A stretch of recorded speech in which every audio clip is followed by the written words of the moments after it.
मार्च 2026 का समय आ चुका है और प्रीलिम्स 2026 के लिए अब आपके पास यहाँ से लगभग 2 महीने का समय बाकी है।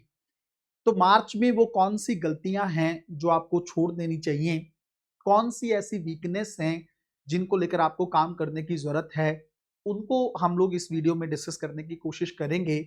बहुत ध्यान से इस वीडियो को देखना, कहीं ऐसा ना हो कि आप वो गलतियां करते रहें और फिर से प्रीलिम्स का रिजल्ट ना बदले।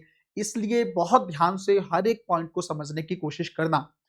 अगर आप लोगों को सीसेट को लेकर दिक्कत है तो डिलाइट आईएएस की तरफ से 16 मार्च को सीसेट का एक बेहतरीन बैच, स्पेशल बैच जो है शुरू होने जा रहा है। सीसेट किसी भी वजह से आप लोगों का नहीं रुकेगा, कॉम्प्रिहेंशन उसमें आपकी स्ट्रेंथ बनेगा। जिन लोगों को मैथ और रीजनिंग को लेकर दिक्कत है, मुझे लगता है उनको हर हालत में उस बैच को ज्वाइन करना चाहिए। किसी भी तरह की इंक्वायरी के लिए डिस्क्रिप्शन में दिए गए नंबर पर आप लोग कांटेक्ट कर सकते हैं। अगर आप लोगों ने वीडियो को लाइक नहीं किया, शेयर नहीं किया, तो वीडियो को लाइक कर दो, शेयर कर दो और डिलाइट आईएएस के यूट्यूब चैनल के साथ साथ डिलाइट आईएएस के टेलीग्राम चैनल को भी आप लोग ज्वाइन करें। वहां पर डिस्कशन ग्रुप भी बना हुआ है जिसके अंदर आप लोग मुझसे हर एक डाउट अपना यूपीएससी के रिगार्डिंग पूछ सकते हैं। अब हम लोग इस टॉपिक को समझने की कोशिश करते हैं। सबसे पहली कौन सी मिस्टेक है, कौन सी मिस्टेक की मैं बात कर रहा हूं? देखो, अगर आप लोगों ने अभी तक ये डिसाइड नहीं किया है, खास करके अगर अगर आप लोग बिल्कुल फ्रेशर हैं और या फिर आपने 2-3 अटेम्प्ट दे दिए हैं और आपने प्रीलिम्स दिया और आपका हुआ नहीं और आपने पहचाना नहीं कि आपका कौन सा वीक सब्जेक्ट है ना? तो पहली गलती तो ये है कि अगर वीक सब्जेक्ट को यहां से छोड़ रखा है, ये सोचकर कि इसको तो मैं अभी रुक के करूंगा। मान लो वीक सब्जेक्ट है आपका एनवायरमेंट, मान लो वीक सब्जेक्ट है आपका साइंस एंड टेक्नोलॉजी, तो इनको छोड़ो मत, इनको पहले करो। पॉलिटी तो आप बाद में भी रिवाइज कर लोगे, है ना? अगर आपको लगता है जैसे पॉलिटी आपके लिए इजी है, तो जो चीज इजी है, जिसके सवाल आप लोग फिर भी डील कर सकते हो, तो उसको थोड़ा आगे भी कर सकते हो। जिसको पहले बहुत बार पढ़ रखा है उसको बाद में भी किया जा सकता है। लेकिन अगर वीक सब्जेक्ट को अच्छे से अभी नहीं किया तो वो आपकी वीकनेस इस बार भी बना रहेगा और आपका रिजल्ट जो है यहां से बदलने नहीं देगा।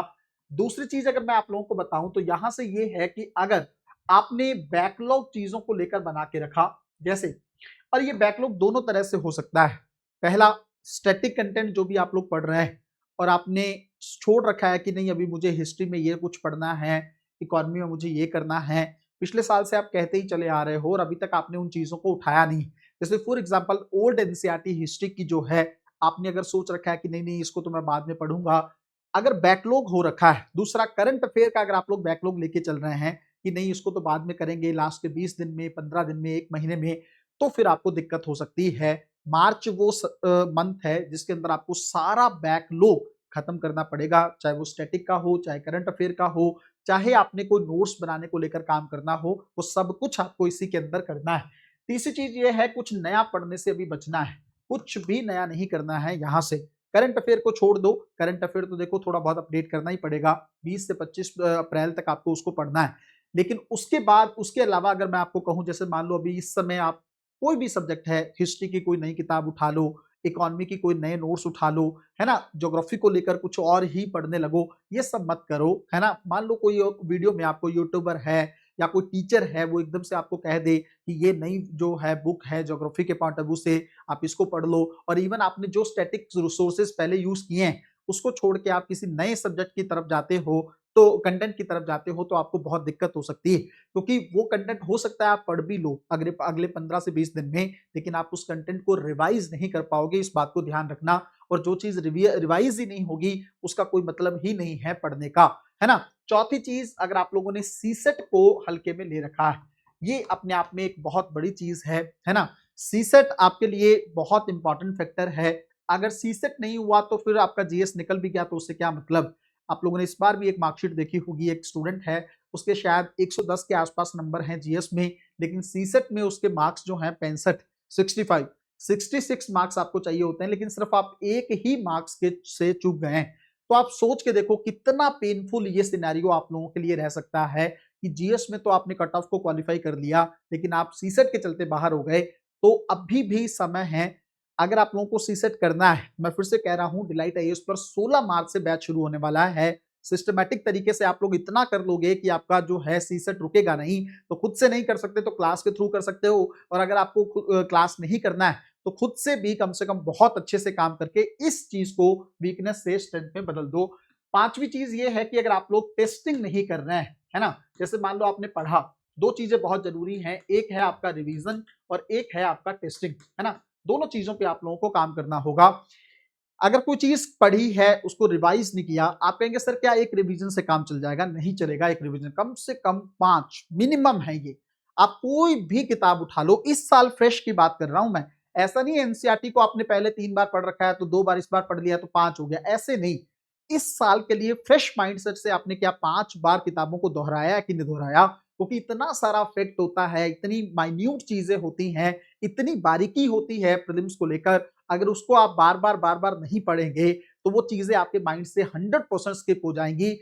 देखो, अगर आपको सवाल नहीं आता है या कंटेंट कुछ नया पूछा है प्रीलिम्स में, वो सवाल गलत हो जाए, हो सकता है आपकी तकलीफ थोड़ी कम हो, बट अगर आपको आता है और उसके चलते आपका सवाल वहां पे रिकॉल नहीं कर पाए और आपका गलत हो गया है, फिर आपको बहुत चुभेगा कि वो कंटेंट में था, वो आपके नोट्स में था, उसके बावजूद आपने या तो वो सवाल अटेम्प्ट नहीं किया या वो सवाल आपने गलत कर दिया। इसलिए मैं बार बार आपको कह रहा हूं, एक चीज जो यहाँ पे सबसे ज्यादा फोकस करनी वो है आपकी रिवीजन, और एक है कि अगर आपने टेस्टिंग पे ध्यान नहीं दिया, रिवीजन पे ध्यान नहीं दिया, तो ये वो मिस्टेक है जो आपको प्रीलिम से बाहर भी कर सकती है। तो ये पांचवी चीज है जिसको लेकर आपको काम करना है। रही बात टेस्टिंग को लेकर, एक बड़ा सवाल बच्चों के मन में रहता है कि सर कितने टेस्ट जो है हम लोगों को अटेम्प्ट करने की जरूरत है ना? आप किसी एक टेस्ट सीरीज को उठा सकते हैं, जैसे डिलाइट आईएएस में तो क्या है, मैं किसी बच्चे से कोई टेस्ट सीरीज करवाता ही नहीं, है ना। अंतिम प्रहार जो बैच है, उसी बैच के अंदर स्पेशलाइज्ड तरीके से मैं खुद ही टेस्टिंग करता हूं, अलग से उनको टेस्टिंग के लिए कहीं जाने की जरूरत नहीं पड़ती है। अपनी तरफ से पेपर फ्रेम करता हूं, बताता हूं कैसे आपको इसको डील करना है, किन सवालों में आप फंस रहे हैं, क्यों फंस रहे हैं, ये सारी चीजें हम लोग उस बैच में पकड़ने की कोशिश करते हैं।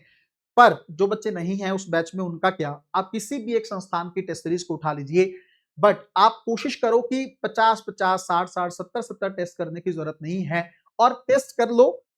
उसमें से अगर लगता है 100 सवालों में, जैसे कई लोग क्या है कि पूरा एक्सप्लेनेशन ही पढ़ने लगते हैं, है ना, 30 पेज का, 40 पेज का, उतना अगर पढ़ोगे फिर तो कभी कुछ और पढ़ ही नहीं पाओगे। आप ये देखो, आपने 100 सवाल अटेम्प्ट किया, उसके अंदर कोई एक ऐसा फैक्ट है, कोई 2 4 5 फैक्ट ऐसे हैं जो आपको लगता है प्रीलिम्स में पूछ सकता है, क्योंकि तैयारी करने के बाद एटलीस्ट इतना तो आपको पता चल जाता है कि क्या चीज रेलिवेंट है और क्या चीज रेलिवेंट नहीं, है ना। तो अगर कोई 4 5 या 10 पॉइंट आपको दिखते हैं जो रेलिवेंट, बस वही उस टेस्ट सीरीज में रखो। अदरवाइज उस टेस्ट सीरीज को पूरा पढ़ने की जरूरत नहीं है, पूरा याद करने की जरूरत नहीं है ना। उसके अलावा ऐसे करके आप 20-25 टेस्ट लगा सकते हैं, उसमें कोई नुकसान नहीं है ना, बट आपको टाइमिंग के अकॉर्डिंग देखना है, बल्क में बहुत ज्यादा टेस्ट सीरीज करने की जरूरत नहीं है। एक और चीज, आप टेस्ट को करो, किसी भी टेस्ट को करो, फिर यूपीएससी के सवालों को भी देखो।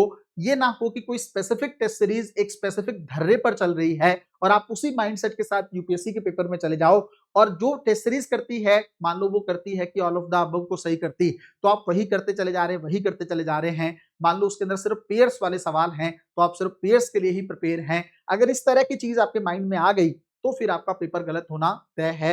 इसलिए वो चीज मत करना, अच्छे से प्रैक्टिस करो, अच्छे से रिवीजन करो। और अभी भी कह रहा हूं कि डिलाइट आईएएस के अंतिम प्रहार बैच, करंट अफेयर बैच और सीसेट बैच, तीनों बैच ऐसे हैं जो आपके प्रीलिम्स के लिए स्पेशल बैच हैं, जो आपका हर हाल में प्रीलिम्स निकलवा देंगे। तो समय मत खराब करो, तुरंत उस बैच को ज्वाइन करके अपनी सीट मेंस के लिए रिजर्व करो। मिलते हैं अगली वीडियो में, तब तक अपना ध्यान रखें, अपनी पढ़ाई को बहुत अच्छे तरीके से करते रहें। बहुत बहुत धन्यवाद।